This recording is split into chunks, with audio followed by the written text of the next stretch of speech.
Hi, I'm Corey. Welcome to Creating with Scraps. Happy New Year and welcome to Initially You 2022 Take 2. As soon as I stopped the video on the first one, which was insanely long, I realized that I didn't do what I had told you I was going to do, and I didn't show you how to make these on paper, a different way to build them. So I had promised myself that I wouldn't watch anybody's videos until I had completely uploaded mine, and then it took over 5 hours to upload.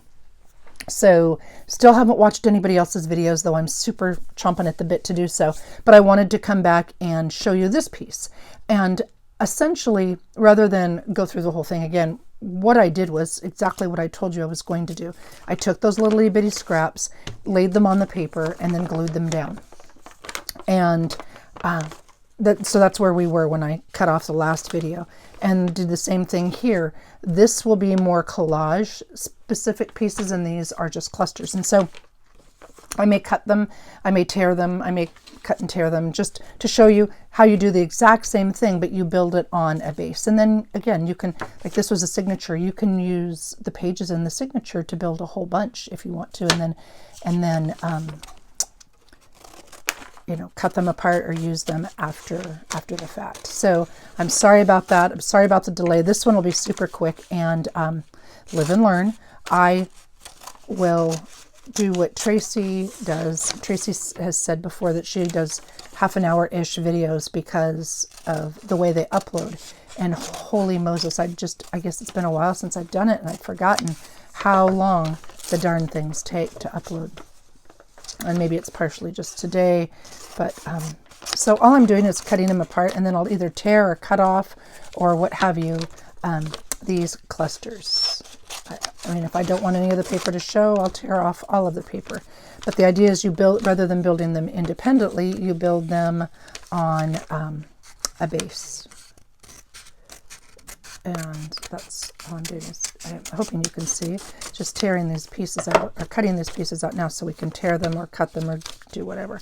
And you can see I overlapped a little bit. There is no rhyme, no reason, zero precision to any of this process. Just kind of seeing how they look. All right, so here is a long one, and I had started these when the video shut off. So, and I don't usually use the long scissors where I'm doing little bits, but for that I did. So I'm going to tear that off, and I liked the way the numbers on the side, I think this is from the typing manual, I liked the way that looked, so I'm leaving that. And then I don't generally use a tear ruler, simply because I use a regular ruler. Not that there's anything wrong with tear rulers, they're great. I use a regular ruler.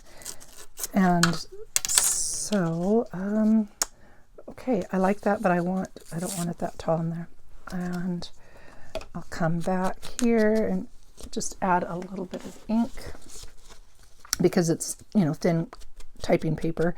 It's a typing manual, an old typing manual.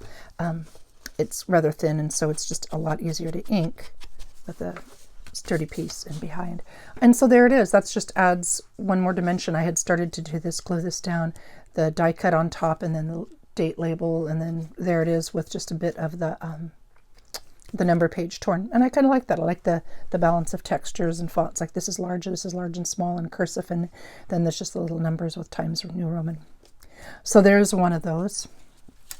And here is this, and I'm going to just tear it off there. I kind of like the zip code up there at top, so I'll leave that. Don't know how I feel about, do I like the words at the bottom? I kind of do, but I don't want this part to show over here, so I'll just come in the back and tear that down.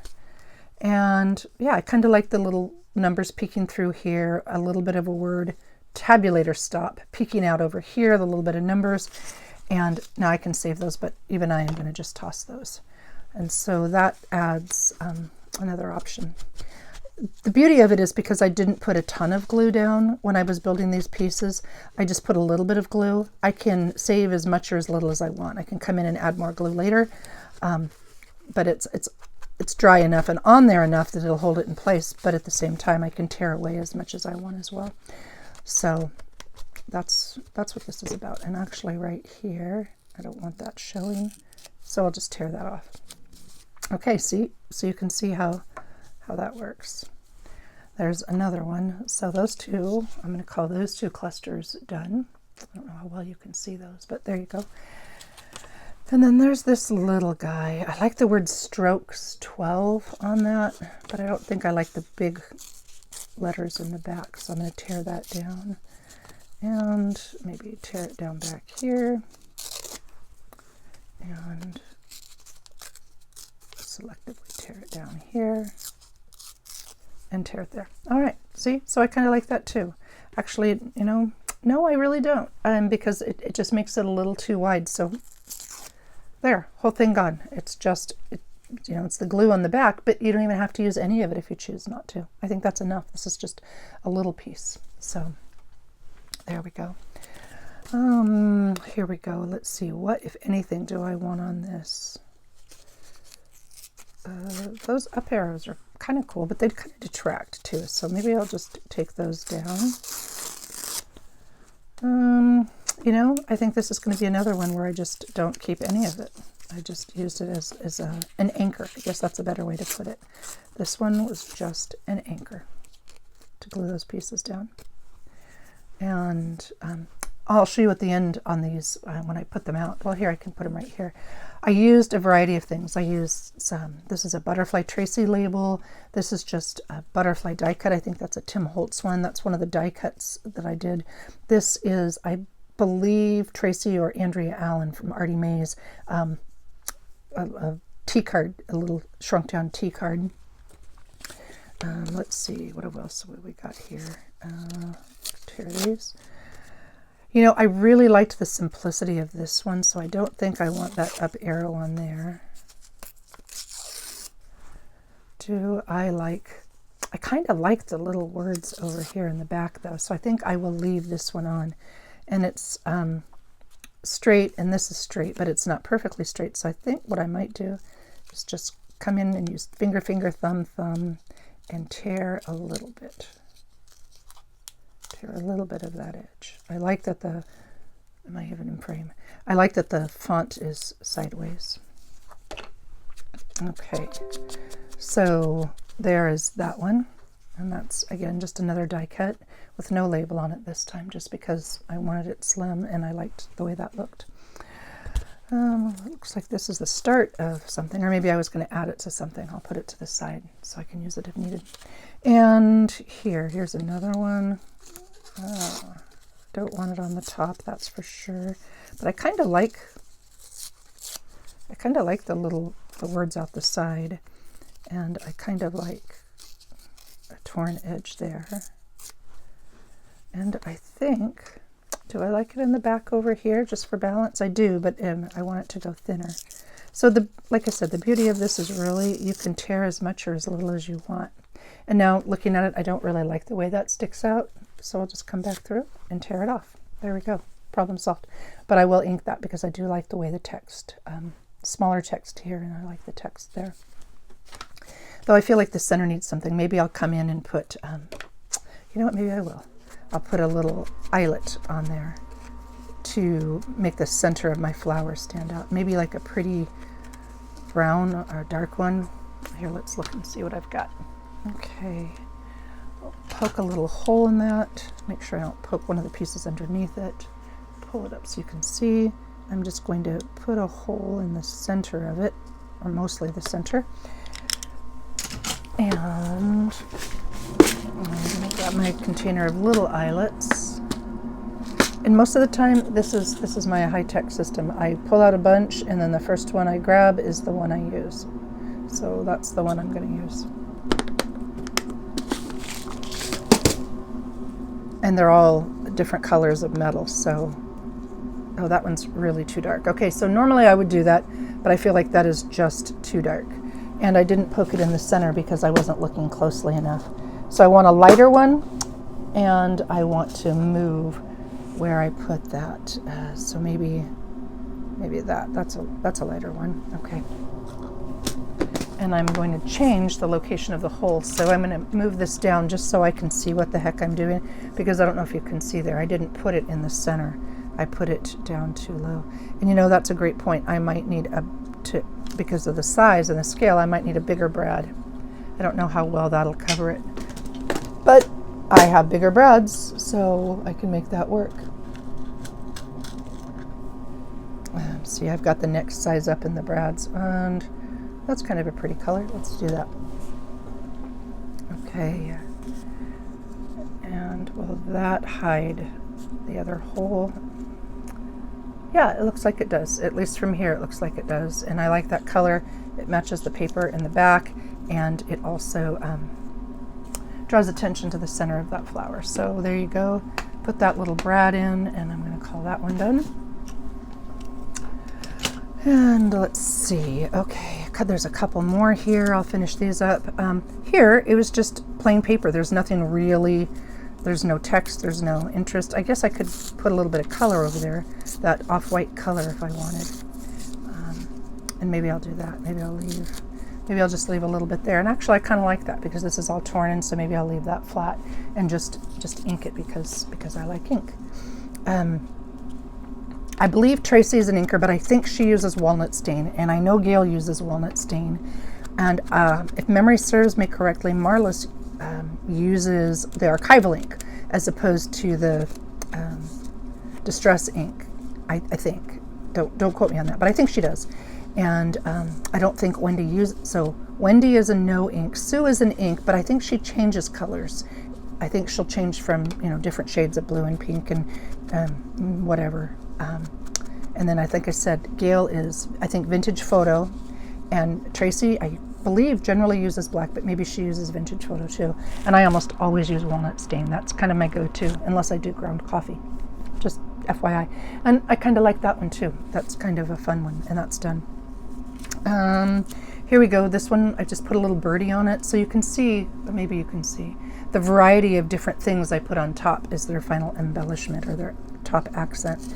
And I think maybe, well, let's just see how it tears. Well, it tore so that it didn't show that. So I guess that's a sign that I don't want that. And I really like, oops, that might tear I have a doily back here, and I don't really want to tear the doily off. Though, you know what, in hindsight, I'm going to put this down on a page. So the bird will have something behind its head. And let's tear this off if I can without tearing the page. Again, it just acted as an inker, and just a little bit of ink here, and we'll call it good. Yeah, I kind of like that. I put some of that just Nouveau Deluxe crystal glaze on there, and then just a little bit of the black enamel for his little eyeball. And I like the little bit of white that's kind of peeking out there. So there's another one. And then this one, I thought I'd do something just a tiny bit different. When I was playing with my embellishment bin, I found this beautiful photo of a little girl, and love the photo. It's I believe it's one of the Tim Holtz Found Relatives photos, and I really liked her. So I thought, well, you know what? There's no reason on earth I can't add her to this embellishment. So I'm going to try that and see how it works. I like the text on this, and I like the different color, but I just want a smidge of it. So you can see there, I tore away most of it and just left a little edge. And adding that there.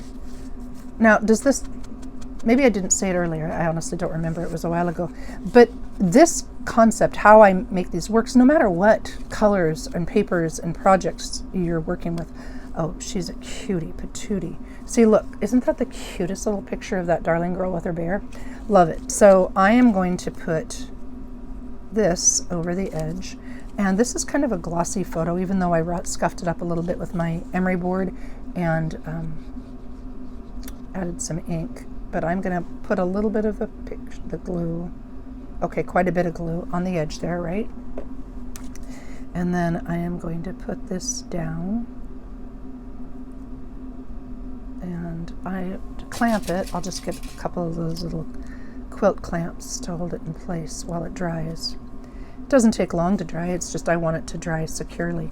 And then I used one of those Fire Danger flowers, the fabric sample booklet flowers to, I really liked the color on that, so I think I'll glue that on there as well.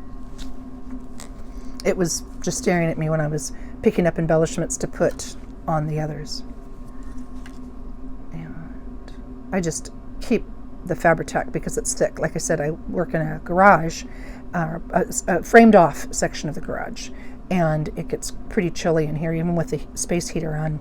So my Fabri-Tac gets kind of thick, so I store it upside down like this so that I don't have to wait forever when I want to use it, and I just store it in a teacher mug. All right, and let's put, I decided I wanted that right there. Yeah, I really like that. And then I'll do the same thing.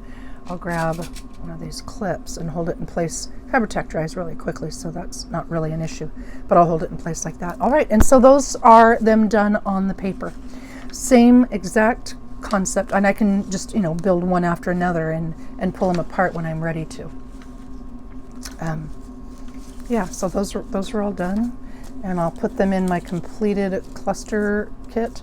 And most of these are going in, I've got like 35 scrap cluster kits that I will list someday and on my Etsy.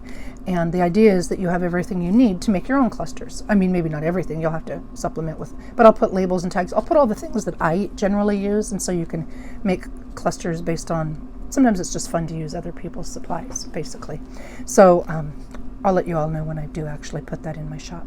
So there you go. I think she's probably glued down now. There's a cluster on the side of a photo, and should make an absolutely fabulous tuck on a journal page because she's really cute.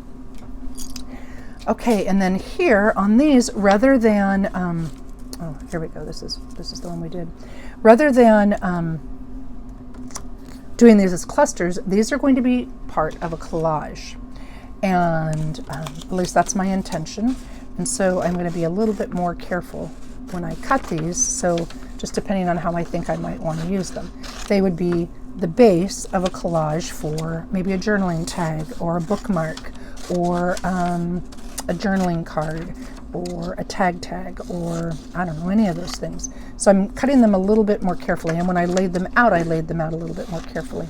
I still have the option of using as much or as little as I want. Typing problems. Okay, that's me and always typing. But so I can use them however I choose. So I've got those basically cut out, and then what I did is I grabbed you know, just a stack of coffee dyed, it looks like these are index cards, and these I can, you know, there's lines on it, so there's automatic writing space. It's an automatic journaling card.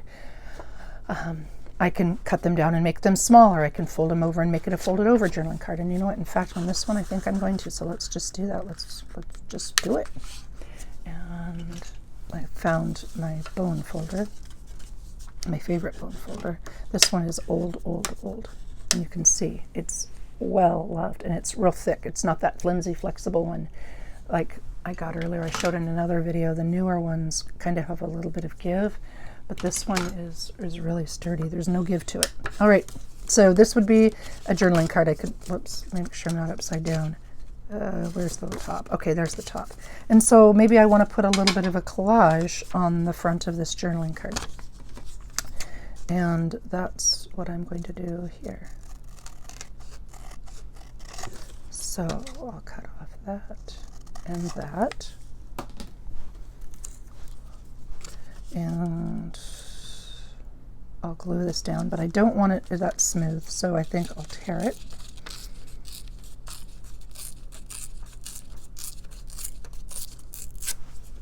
Okay, and then I'll ink it because I like ink. I think it finishes it. A lot of times when I was scrapbooking, I would ink the edges or I would sand the edges of the photo, just with a nail file, emery board kind of a thing. And just, you know, to not have such a cut off look, I guess, is maybe what I'm thinking. All right, you go over here. And then I'll glue this on the back.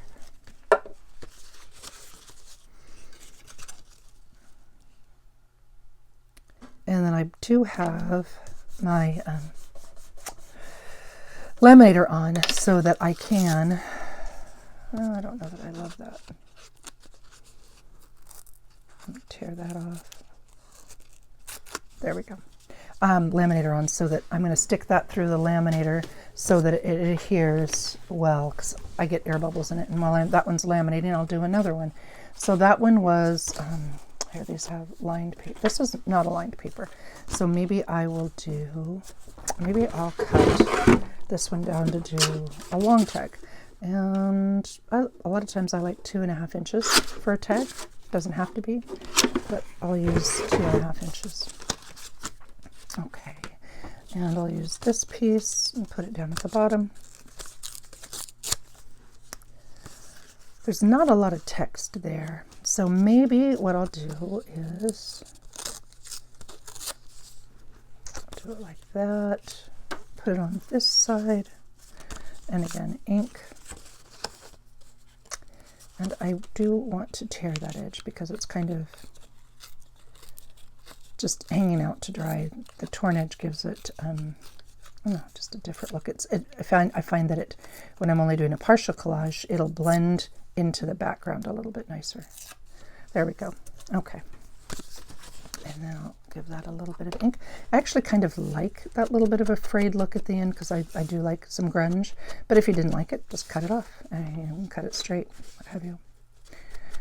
All right, okay, this is already 20 minutes. How in the world does it take me this long? All right, this will be the last one I show you because I am determined to make this 30 minutes or less. How did I ever do quick videos? I know I did. I have several that are really quick. So this one will be done in a minute. Maybe that's why I need to learn, like Tracy does, to edit the videos so that they're not so stinking long. All right. Glue that on there, and then I would just, what did I do with the other one? Oh, I know, it came through. And then, so here, this one's just a little journaling booklet, and maybe I'll sew a little bit of lace right here. And I did make some of these up, these stitched pieces, and maybe I will cut that off right there. Okay, that's what I'm going to do. I'm going to glue this down to just kind of tie that edge together. Sometimes I'll sew those, but for the sake of this, I'm going to do that. Yeah, I kind of like that. Push it down into place, and it does dry fairly quickly. I just usually clamp it because of this bead.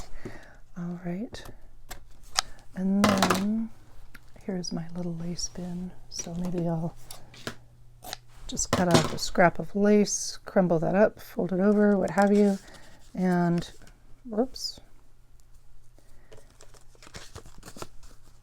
And then I'll open it up and sew it. Maybe I'll scrunch it up like that and sew it right like that. And there's a little journaling card. So there's collage in action by using the paper that we had talked about earlier, making a little booklet with it. And then here I would just use that. I could add one of these also if I wanted to. Oh, actually, I kind of really like that raggedy edge. So I'd glue this down and then do one of the name badge labels. Maybe I'd round the corners, and there's another journaling card ready to go. And all of these do the same thing. These are the bases, and then I put them on these collaged pieces on something else. All right, thank you for watching. I'm off to enjoy the other ladies' creations. Take care all, and happy creating.